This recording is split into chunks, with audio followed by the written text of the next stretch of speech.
ജീവിച്ചിരിക്കുന്ന രക്ഷിതാക്കൾക്ക് അള്ളാഹു ആഫിയത്തുള്ള ദീർഘായുസ് നൽകി അനുഗ്രഹിക്കുമാറാകട്ടെ. അതേ അവസരത്തിൽ നമ്മുടെ ഒരുപാട് ഈ ശബ്ദം ശ്രമിക്കുന്ന ഒരുപാട് ആളുകൾ അവരുടെ മാതാപിതാക്കൾ ഇന്ന് ഖബറുകളിലാണ്.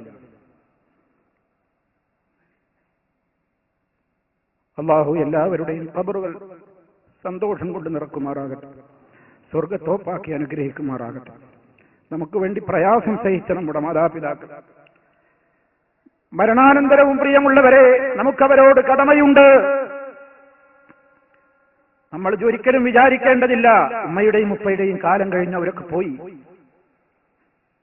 ഇനി എന്റെ കടമ തീർന്നു എന്നാരും വിചാരിക്കേണ്ടതില്ല. ആനായ നബി സല്ലല്ലാഹു അലൈഹി വസല്ലം പറഞ്ഞിട്ടുണ്ട്, മരണപ്പെട്ടു പോയ മാതാപിതാക്കൾക്ക് വേണ്ടിയും പുണ്യം ചെയ്യാൻ വല്ലതും ഇനി ബാക്കിയുണ്ടോ, ഇനിയും അവരോട് കടമകൾ നിർവഹിക്കാനുണ്ടോ? നബി സല്ലല്ലാഹു അലൈഹി വസല്ലം പറഞ്ഞത് ഉണ്ടെന്നാണ്. അവർക്ക് വേണ്ടി എപ്പോഴും പ്രാർത്ഥിച്ചുകൊണ്ടിരിക്കുക,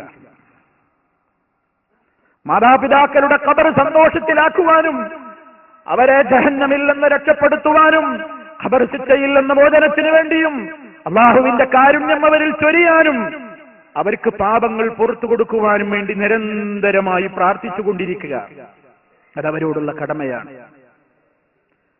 മരിച്ചാലും നമ്മെ വളർത്തിയുണ്ടാക്കിയ ആ മാതാപിതാക്കളുടെ അക്കൗണ്ടിലേക്ക് വരവ് ചേർക്കപ്പെടുന്ന കറന്റ് അക്കൗണ്ടാണ്, അതേ ഒഴുകിക്കൊണ്ടിരിക്കുന്ന ഏറ്റവും വലിയ നിധിയാണ് നമ്മുടെ പ്രാർത്ഥന. മറന്നുപോകരുത്. പല മക്കളും ഇന്നത് മറക്കുകയാണ്.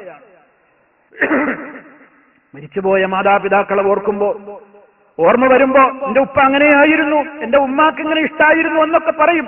ഒരിക്കൽ പോലും ആ നേരത്ത് പോലും പറയൂല അല്ലാഹു മഗ്ഫിർ ലഹു, എന്റെ ഉപ്പാക്ക് പുറത്തു കൊടുക്കണം, എന്റെ ഉമ്മാക്ക് പുറത്തു കൊടുക്കണേ എന്ന് ഒരിക്കൽ പോലും ആ നാവ് കൊണ്ട് പറയാത്ത എത്രയോ മക്കളുണ്ട്. അതല്ല സ്നേഹം. സ്നേഹം നീ അവർക്ക് വേണ്ടി പ്രാർത്ഥിക്കലാണ്. ആ പ്രാർത്ഥനയിൽ ഒതുങ്ങരുത്. അവരെ മറമാടിയ ഖബറുകൾ നിനക്ക് കിട്ടുമെങ്കിൽ എപ്പോഴെങ്കിലും ഒന്ന് പോയി സിയാറത്ത് ചെയ്യണം, എപ്പോഴെങ്കിലും ഒന്ന് പോയി സിയാറത്ത് ചെയ്യണം.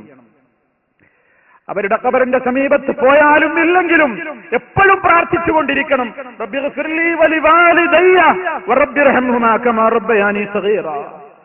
റബ്ബേ എനിക്ക് പുറത്തു തരണം, എന്റെ മാതാപിതാക്കൾക്ക് പുറത്തു കൊടുക്കണം, അവരോട് നീ ഏറ്റവും അധികം കരുണയോടെ ഇടപെടണം, എന്നെ പരിപാലിച്ചതിന് തുല്യം നിന്നോടേ എനിക്ക് പകരം കൊടുക്കാൻ കഴിയുകയുള്ളൂ, എന്നെ കൊണ്ട് സാധിച്ചിട്ടില്ല, സാധ്യമാവുകയുമില്ല. അവർക്ക് വേണ്ടി പ്രാർത്ഥിക്കുക, എപ്പോഴും പ്രാർത്ഥിക്കുക. 5 നേരവും പ്രാർത്ഥിക്കണം മക്കളെ, 5 നേരവും പ്രാർത്ഥിക്കണം.